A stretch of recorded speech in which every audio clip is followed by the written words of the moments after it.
take a look at the movie Flushed Away. And in this movie, we're going to see the same things that we've been seeing so far.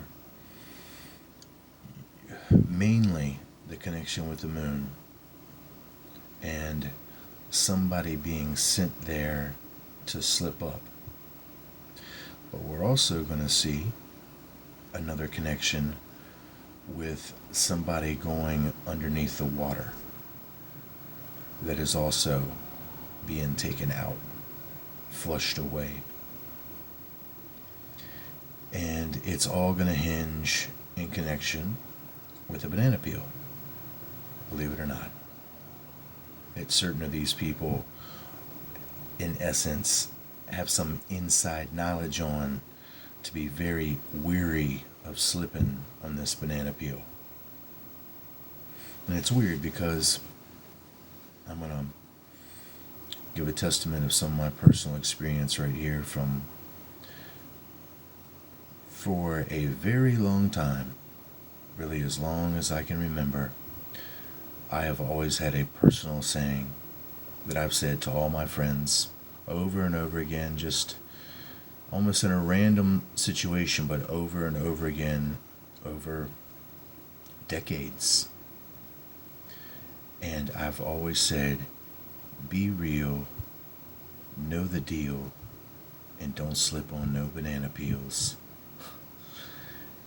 You know, I have no idea. I just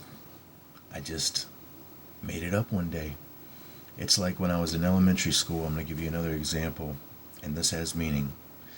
But I think I was like in first or second grade, and the teacher wanted everybody to write some sort of short poem. And in my head came this: once there was a horse named Boo, who one day lost his shoe. He stepped on the rock, fell on the block, now he's as soft as glue. Boo-hoo. And as I just instantly said that, I know exactly what it means. Exactly. And I didn't 2 seconds before I said it, because I'm speaking at random here, you know, and I just happen to remember that. And then when I say boo, it's weird because now I remember in this Fresh Prince of Bel-Air where they're showing Will Smith, the Jungle Prince as he's called in one of those videos, you know, mocking him. There was a scene where Will Smith was bowling, and the dude who uploaded the video emphasized the B-O in the beginning, as in like boo. Boo is in booing someone, and then boo as in ghost, as in ghosting someone. Incredible. And then I think about some things with Ghostbusters that now comes to mind and makes a whole lot of sense. But now even thinking about the horse stepping on the rock and falling down the block, and now he's as soft as glue. Boo-hoo. Unreal. Unreal. So be real, know the deal, and don't slip on any banana peels. And, you know, it's just a part of what I've been prepared for. You know, this is it. You know, so you know, the movie Shrek, pretty important because we already understand that that's all coded with the onager. O-N-A-G-E-R biblically means a type of wild ass, aka ancient mighty men, that could not enter into the city until there was utter destruction. So then the synthesis, in essence, of those two characters and the division of the character of the onager creates two characters. One, the ogre symbolism, and then the other is the donkey, aka the wild ass, that is attributed to the onager biblically. And then since these guys got the code running, it's not too hard to imagine that that same code's here. And like we said with the DreamWorks up there, incredible. There's the moon. You know, somebody's flushed away, right? Then there's the goat symbolism, okay? Then we got to go back to Venus, Athena, Ishtar, and all these goats that were being sacrificed and usually well taken care of up until that point, you know? Wow, this is heinous. So we're going to see that it's not just aimed against the Africans here, as we've seen that it's not been entirely aimed at the Africans and all of the other things that we've looked at for the past year. But there are different unities within this brick system of their wall of law they have going on, as I've already explained. They're not creating harmonies between the unity, they're creating segregation. And that's by putting people in these individual psychotropic, psychedelic house of pride of mirrors that in every direction of the information they're fed, they're only seeing themselves. You know? And they're doing this to each individual racial perspective that is walking through their doors of secret mystery knowledge. And then that's why they're able to control the reins of these people so easily and bring the world to an agenda that we rightly would never wish on our worst enemy. You know? But then again, they keep the hate alive, pretending outwardly to all of us that they're trying to bring everybody together in this great merger. What a joke you are. And it's not funny. You know? You spend so much time trying to make everybody else the ass and jester that in reality, you become the best affiliated with those principles. You know? In essence, you take on the image of what you were trying to project to everyone else. And I have no problem awaiting the time. So let's take a quick look here. As I said, we're going to see the key thing here is with the banana suit. I just uploaded a video from Family Guy where Brian is in a banana suit saying peanut butter jelly time.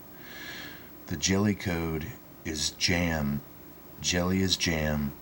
And then that's Benjamin. And then we would understand that in connection to the servitude, which you would even see in the that 80s sitcom Benson, where Benson was a butler. And then you will see the connection to the butler in chapters of Genesis, start reading chapter 40 through, definitely to chapter 44. And then you'll understand all about Benjamin being made to look like a thief, and he wasn't. He was set up. And then that was a silver cup, which is really interesting because that links up now to the potter's field, which I told you is in connection to the field of dreams, and it's double manifest, now affiliated with the children of corn as their nightmare. So the potter's field was bought with 30 pieces of silver. And as I said, they have to run a code within their initiates that they even are seeking to destroy to give them something to feed off of for this relish of what they think they're going to get. And that's their shepherds leading them into destruction. But as it says, both shall fall in the pit. And as I said, if they just think it's two that they're leading falsely, as you'll see in this movie, one going up, one going down, and they lead them both wrong, they show it in the movie. What we find out is that you don't understand the holographic universe now. Once you have fractured the hologram, then the hologram itself projects the original entirety of the image. Once you break this mirror, in essence, that you yourself are using your grotesque image to actually do it, then the mirror has now become fractured. All of these people you seek to break with that sorrow, the breaking forth of children, so to say, you have created fractures of full-time fractals that they themselves will project the reflection of the image that you've originally intended for they themselves back to you. Do unto others as you would have done unto you. And I hope your mind can follow those ins and outs of dimensional quality rather than this words of mere quantity.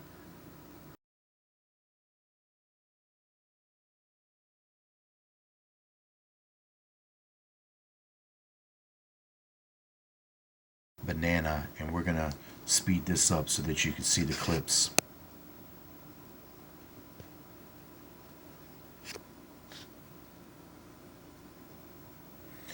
There's Ishtar, and it says right there, Inanna, Ishtar. We come down to Ishtar, Sumerian, Inanna, Inanna, Inanna, Inanna. And then that's where we get the banana. And this is the key for understanding the slip up.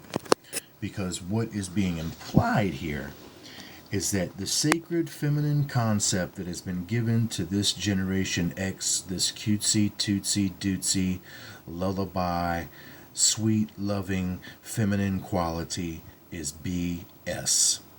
It's about death, it's about sacrifice, it's about blood, it's about fire, and that's what it's been about since ancient times. And you will see the entire multitude of cultural heritage of this world that had been influenced by the fall has been sacrificing all sorts of individuals to Ishtar since times of thousands of years past. And that is no joke. And if you don't think I can produce the proof, I can produce proof like you've never seen before. And it will explain a whole lot more of what I'm talking about. So that's the slip up for these people that haven't looked further than their own noses as the gods they've been told they were.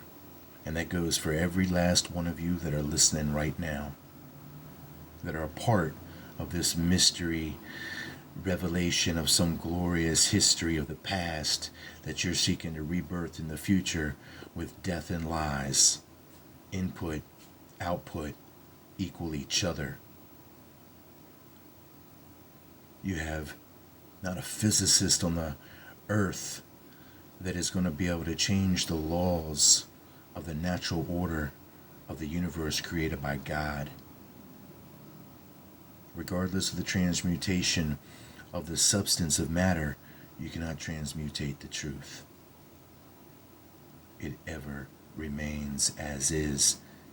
It is securely founded and grounded within and all around the experience of knowing God. God is that truth, and it is living, and it's not pages of a book. It's an experience that exceeds the book's limit, trying to convey an experience that other men had in the past with something they themselves were not completely in touch with. And those that were have been suppressed ever since. And their words have been changed into the words of blind men that seek to suppress the truth and control it, and to cause men to stumble and tumble on their own deceptions. Their own deceptions, not the men that have stumbled and tumbled, but the deceptions of men that willingly cast stumbling blocks before their brothers. So, if you have read here, Goddess of Love and War, that's the slip up. Because guess what? It's war. Read Isaiah 34, it's a blood sacrifice. They are preparing lambs and goats for this slaughter. This fire from the sky isn't this super party that you guys are thinking it is. It's about blood. And they've been making you think that they're affiliated with this blood of Jesus Christ, and the only way they are is through his murder. So Ishtar, as we see, it describes her father is Anu. As I've told you, that was Lucifer, and others Sin, the moon god. And this will link up with what we understand, or what some of you don't understand, about the connections in the legends of Venus as a comet. Her name is also used as a generic term for goddess. As I said, she becomes a prototype a cookie cutter platform for all sacred feminine goddesses ever since. Her symbols are the morning star and the evening star. There's the rosette, the field of Sharon, other words, the rose of Sharon, the plain of Sharon, which is multiple manifestations, but it is being given a physical essence in connection with the moon through their propagandic doctrine and physical efforts to produce it. So the morning star and the evening star are synonymous with Venus. As I said, the movie 7 Pounds, the first word 7 is an anagram for Venus. And as you know, Will Smith is in essence sacrificed in a very strange way with a box jellyfish. And you know, the box is in connection to the cube and who they're trying to bring out, and then now who you see they're trying to keep in, being made the Joker and the ass and the jester. So there's where your Inanna comes in with the banana peel, where people are slipping up and don't understand the very serious nature of the situation as this doctrine itself has construed it.